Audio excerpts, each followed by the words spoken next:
So intense, the music, yeah. I know.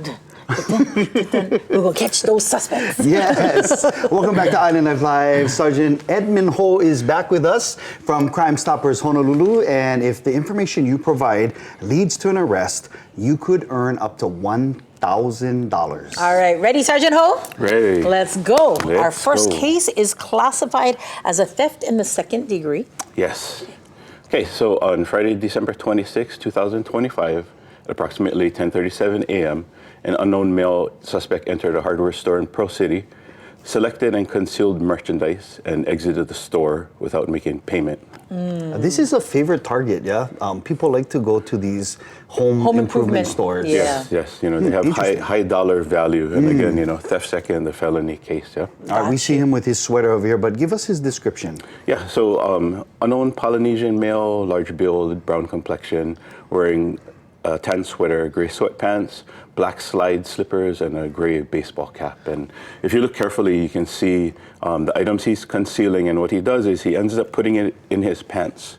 And as a result of putting it in his pants, it kind of falls down to his ankles. And then he ends up walking funny because all the items are bunched up at the ankle level, yeah? And yet nobody stops him. Well, and that's the challenge, right? You know, we want people to be safe, right, in the community. We don't want people to go and, you know, cause confrontation, right? So, Got it. you know, save it for these type of situations. Yeah. And we'll point them out, and everybody will help us find them, yeah? Absolutely. All right, let's head on over to YPO for case number 2. Give us the details on this, Sarge.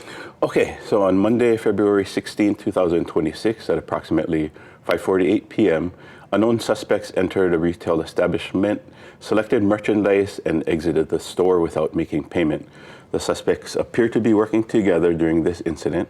And as you can see, our suspect 1 over there wearing that Stranger Things shirt, you know, thin build male, medium size complexion, medium length, dark colored hair, wearing a black short sleeve shirt, black pants, and white athletic shoes. And the second suspect? And then our second suspect, as you can see, heavy build, dark complexion, wearing that red, yellow, green Rasta style bucket hat, light colored pants, and dark colored shoes. And just to kind of point out, as you guys watching the videos there, yeah, you can see the male with the Rasta hat, his backpack has a very distinct logo on the back of that drawstring style, yeah. And then the male suspect here with the Stranger Things shirt, he kind of has that mullet or rat tail style haircut in the back. Is he wearing a le kukui? It looks like that as well too, yeah. Like well, of course, kukui lei and yeah. So you can always go back or watch these videos back on our YouTube channel, then maybe kind of scrub through it and look at what they're wearing. Exactly. We'll have those. Yeah. Now, this last case also happened around the YPO area. What's going on with this one, Sarge? Okay, so on this particular case, this is a motor vehicle collision type of case. So on Sunday, February 22nd, 2026, approximately 5:30 in the morning, a dark gray sedan with unknown license plates struck a black Ford F-150 pickup truck on the H2 freeway, the southbound direction after the Ka'uka Boulevard overpass. The vehicle and the driver fled the scene without rendering aid or providing information. Yeah?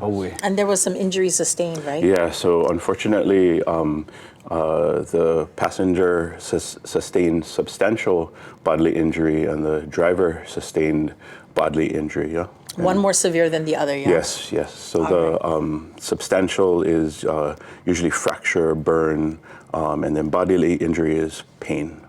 Wow. Yeah. Bro, you bring so much education. You are. We learned so much. And it's just that one word makes such a huge difference. It does. Yeah. Yes. All right. Did you guys get any information about that unknown sedan? Yeah. So you know, the investigators, the traffic investigators, want everybody to look out for a dark colored vehicle that may have black paint transfer on the passenger side of the vehicle, yeah? Got it. They wanted to make it clear that it's important, right? That anytime you get into a motor vehicle collision, you know, do the right thing, yeah? We all gotta malama each other, right? Drive with aloha, right? Stop. Exchange information, render aid if needed, yeah. or at least call for 911. Yes. Yeah. If not, we're going to be talking about you on this show with Sergeant Ho over here. Now, you don't want that. We don't want that. We don't want How do we connect with CrimeStoppers Honolulu, Sarge? So like always, right, call our hotline, right, 808-955-8300, or on our website, yeah, honolulucrimestoppers.org. And then you got the mobile app. Download the mobile app if you haven't done so already, the P3 Tips app. That one is quick. Yeah. Very Yeah. quick. Right on You your don't you phone. want to have to use it, but you can have it on your phone for when you do. Yes. Right? So mahalo once again to Sergeant Edmund Ho from Crime Stoppers Honolulu, and we'll see you next week, brother. Next week. Okay. All right. Thank you guys so much. Mahalo.